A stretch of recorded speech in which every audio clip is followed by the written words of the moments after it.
ನಮಗೆ ಇವತ್ತಿನ ದಿನ ನರೇಂದ್ರ ಮೋದಿ ಅವ್ರು ಕಾಣ್ತಿರೋ ಕನಸು ಬರೀ ಈ ಒಂದು ಎಲೆಕ್ಷನ್ಗೋ 2029 ಎಲೆಕ್ಷನ್ಗೋ ಅಲ್ಲ, 2047 ಅಂದರೆ ನಮಗೆ ಸ್ವಾತಂತ್ರ್ಯ ಬಂದು 100 ವರ್ಷಗಳ ಕಾಲಕ್ಕೆ ನಮ್ಮ ದೇಶ ಜಗತ್ತಲ್ಲಿ ನಂಬರ್ 1 ಆಗಬೇಕು ಅನ್ನೋ ಒಂದು ಕನಸನ್ನು ಅವ್ರು ಇಟ್ಕೊಂಡಿದ್ದಾರೆ.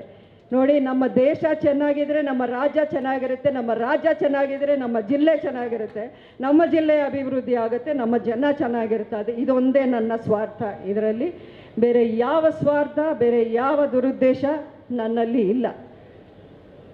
ಎಲ್ಲರೂ ನೀವು ನೋಡಿದಾಗೆ MP ಸೀಟೋ MLA ಸೀಟೋ ಸಿಕ್ಕಿಲ್ಲ ಅಂದಮೇಲೆ ಕೋಪ ಮಾಡಿಕೊಂಡು ಪಾರ್ಟಿ ಬಿಟ್ಟೋಗ್ತಾರೆ. ಆದರೆ ಸುಮಲತಾ ಅಂಬರೀಷ್ MP ಟಿಕೆಟ್ನ ಬಿಟ್ಟು ಕೊಟ್ಟು ನಾನು BJP ಪಕ್ಷವನ್ನು ಸೇರುವಂಥ ನಿರ್ಧಾರವನ್ನು ಮಾಡಿದ್ದೀನಿ.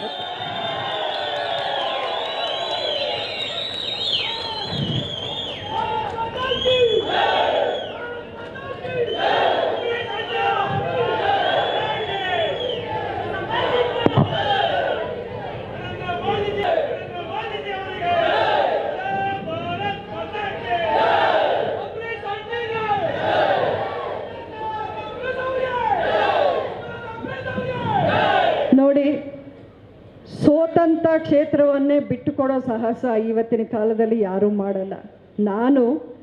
ಇದು ಗೆದ್ದಂಥ ಕ್ಷೇತ್ರ, ಅದು ಒಂದು ಐತಿಹಾಸಿಕ ಗೆಲುವು. ಆ ಇತಿಹಾಸವನ್ನು ಯಾರೂ ರಿಪೀಟ್ ಮಾಡೋಕ್ಕೆ ಸಾಧ್ಯವೇ ಇಲ್ಲ. ಯಾಕೆಂದರೆ 52 ವರ್ಷಗಳ ನಂತರ ಒಬ್ಬ ಇಂಡಿಪೆಂಡೆಂಟ್ MP ಆಗಿ ಕರ್ನಾಟಕದಲ್ಲಿ ಗೆದ್ದಿದ್ದು ಇದೇ ಮೊದಲನೇ ಬಾರಿ. ದೇಶದಲ್ಲೇ ನೀವು ನೋಡ್ತಾ ಇದ್ದೀರಾ, ಇಂಡಿಪೆಂಡೆಂಟ್ MP ಅನ್ನೋರು ಒಂದು ಕೈ ಬೆರಳಲ್ಲಿ ನೀವು ಎಣ್ಣಿಸ್ಬೋದು ಅಷ್ಟೇ. ಆದರೆ ಮಂಡ್ಯದ ಜನ ನನಗೆ ಆ ಗೌರವ ತಂದು ಕೊಟ್ಟಿದ್ದಾರೆ. ಪಾರ್ಲಿಮೆಂಟಲ್ಲಿ ಎಲ್ಲಿ ಹೋದ್ರೂ ತಿರುಗಿ ನೋಡ್ತಾರೆ. ಇಂಡಿಪೆಂಡೆಂಟ್ MP ಆಗಿ ನೀವು ಗೆದ್ದು ಬಂದ್ರ, ಒಂದು ಸರ್ಕಾರವನ್ನೇ ವಿರೋಧಿಸಿ ನೀವು ಗೆದ್ರ ಅನ್ನುವಂಥ ಮಾತು ಇವತ್ತಿಗೂ ಕೇಳ್ತಾರೆ. ಅದಕ್ಕೆ ಆ ಗೌರವವನ್ನು ತಂದುಕೊಟ್ಟಂಥ ಜನ, ಆ ಜನರ ಕೈಯನ್ನು ನಾನು ಯಾವತ್ತೂ ಬಿಡೋದಿಲ್ಲ, ಬಿಡೋಕ್ಕೆ ಇಷ್ಟಪಡೋದಿಲ್ಲ. ಇದೇ ಮಂಡ್ಯದಲ್ಲಿ ಕಳೆದ ಬಾರಿ ನಾನು ನನ್ನ ನಾಮಪತ್ರ ಸಲ್ಲಿಕೆ ಆದಮೇಲೆ ನಿಮ್ಮ ಮುಂದೆ ನಿಂತು ನಿಮ್ಮಲ್ಲಿ ಒಂದು ಭಾಷೆ ಕೇಳಿದೆ. ನಾನು ಒಂದು ಭಾಷೆ ಕೊಡಿ, ಒಂದು ಮಾತು ಕೊಡಿ, ಒಂದು ವಾಗ್ದಾನ ನನಗೆ ನೀವು ಮಾಡಿ ಅನ್ನೋವಂಥ ಮಾತನ್ನು ಆವತ್ತು ನಾನು ಕೇಳಿದೆ.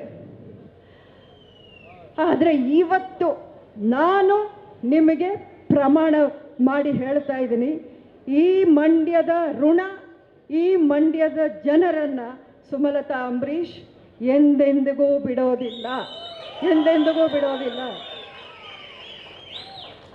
ಈ ಒಂದು ಪ್ರೀತಿ, ನಿಮ್ಮ ಆಶೀರ್ವಾದ ಎಂದೆಂದಿಗೂ ಹೀಗೆ ಇರಲಿ ಅಂತ ನಿಮ್ಮಲ್ಲಿ ನನ್ನ ತುಂಬ ಹೃದಯದ ಮನವಿಯನ್ನು ಮಾಡಿಕೊಂಡು, ಮುಂದಿನ ದಿನಗಳಲ್ಲಿ ನನ್ನ ಎಲ್ಲ ಪ್ರಯತ್ನಕ್ಕೂ ನೀವು ನನ್ನ ಜೊತೆಯಲ್ಲಿ ಇರ್ತೀರ ಅನ್ನೋ ವಿಶ್ವಾಸ ಇಟ್ಕೊಂಡು ನಾನು ನನ್ನ ಮಾತಿಗೆ ವಿರಾಮ ಕೊಡ್ತೀನಿ.